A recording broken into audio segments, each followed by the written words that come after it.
My dear friends, the good news for us today is no one is a mistake.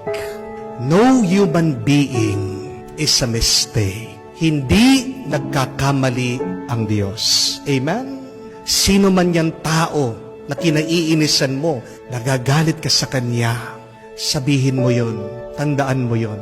Hindi nagkakamali ang Diyos. Hindi nagkamali ang Diyos sa pagkagawa niya, sa pagkalalang niya sa taong yan. 7.8 billion of people now live in the world. And all of us, created by God, not one is a mistake. Wala ni isa ay pagkakamali ng Diyos. All of us are good. All of us are beautiful. Ang problema lang, nagkakamali lang tayo sa ating pagpili. Nagkakamali lang tayo sa ating ginagawa. Pero yung tao na ginawa ng Diyos, mabuti yan. Yung tao na ginawa ng Diyos, hindi siya nagkamali na binuhay niya, nilagay niya ang taong yan dito sa mundo. Tingnan niyo po, narinig natin ang pagpili ni Jesus sa kanyang mga apostol. Ilan ang traidor sa mga pinili ng Panginoon? Sino ang nagtaksil sa Panginoon sa kanyang mga apostol? Alam natin, Judas ang pangalan niya. Nagdasal ang Panginoon, pero bakit nakapili pa rin siya ng Judas? Nagkamali ba ang Panginoon sa pagpili dito sa magtataksil sa kanya? Hindi. Kasi tignan nyo, ang mas malaki, mas magandang plano ng Panginoon. Kung hindi siya pinagtaksilan ni Judas, hindi siya mahuhuli. At kung hindi nahuli ang ating Panginoon, hindi siya maghihirap. Kung hindi siya naghirap, hindi siya mapapako sa krus. Kung hindi siya napako sa krus, hindi siya mamamatay. Kung hindi siya namatay, hindi siya muling mabubuhay. At kung hindi muling nabuhay ang ating Panginoon, hindi tayo magkakaroon ng panibagong buhay. Tingnan niyo po, paano nagkaroon ng pagpapatawad sa ating mga kasalanan? Paano nagkaroon ng panibagong pag-asa, panibagong buhay para sa atin? Nag-umpisa dito sa taksil na si Judas. Nagkamali ba ang Diyos sa pagpili sa Kanya? Hindi. Yan yung palagi nating tandaan. Kung merong tao na talagang ninira sa iyo, getting on your nerves, nanggigigil ka sa kanya, kung talagang sawang-sawa ka na dyan sa iyong mga kamag-anak, biyanan, sa iyong kapatid, ang sama-sama ng ugali nila dahil matakaw sila sa lupa, ganid, makasarili, hindi ka minamahal o wala silang pakialam sa iyo. Kung meron kang katrabaho na ginagawa niya ang lahat para maunahan ka niya, para maging mas mataas siya sa iyo. Sino man yan tao na nakakasakit sa iyo, it is not a mistake that they are there in your life. Remember, God has a good purpose. Why? He allowed them to exist.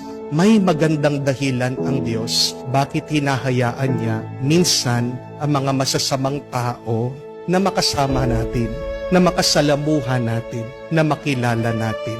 Amen? Meron pong isang lumapit sa akin, nagtatanong, Father, bakit po kaya sa tingin niyo, hinayaan ng Diyos na hiwalayan ako ng aking asawa?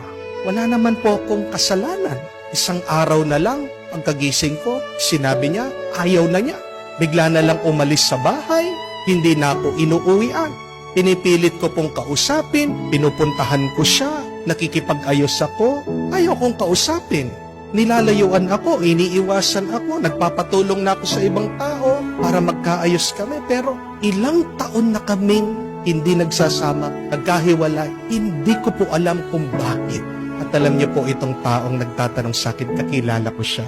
Kasama ko po siyang nagsaserve din sa simbahan, sa ating diocese. At sabi ko, tingnan mo, kung meron kang asawa, wala kang oras at panahon na maiibibigay para sa iyong paglilingkod sa simbahan. Pero dahil wala kang asawa, wala kang inaalala, di kayo nagkaroon ng anak, marami kang oras, marami kang panahon.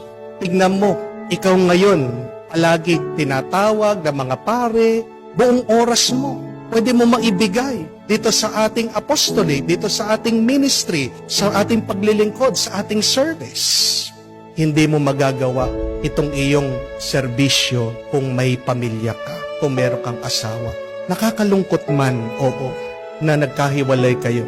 But look at the blessing. Merong purpose ang Panginoon. May dahilan. Yan ang palagi natin din isipin. Remember the words in Romans. Sabi niya, that everything will work out for the good in the end for those who love the Lord. Bandang huli, ang lahat makikita mo sa katapusan, may mabuti na bunga para sa taong tapat, para sa taong nagmamahal sa Diyos. Huwag kang mag-alala, may ginagawa ang Diyos na ituwid ano man ang pagkakamali ng ibang tao.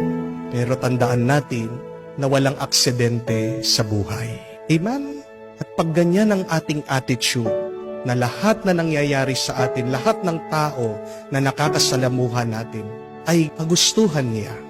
Who are those people that you think are a big mistake in your life? Tandaan mo, hindi nagkakamali ang Diyos. Maniwala ka, magtiwala ka, maghintay ka lang, at ipapakita ng Diyos ang napakagandang plano niya na hinanda niya at inaalay niya para sa iyo at para sa iba. Ngayon pa lang tayo ay magpasalamat sa Diyos. Kung hindi mo man nakikita ang magandang plano ng Diyos, tingin natin ang pananampalataya para maging mas maliwanag ang ating paningin.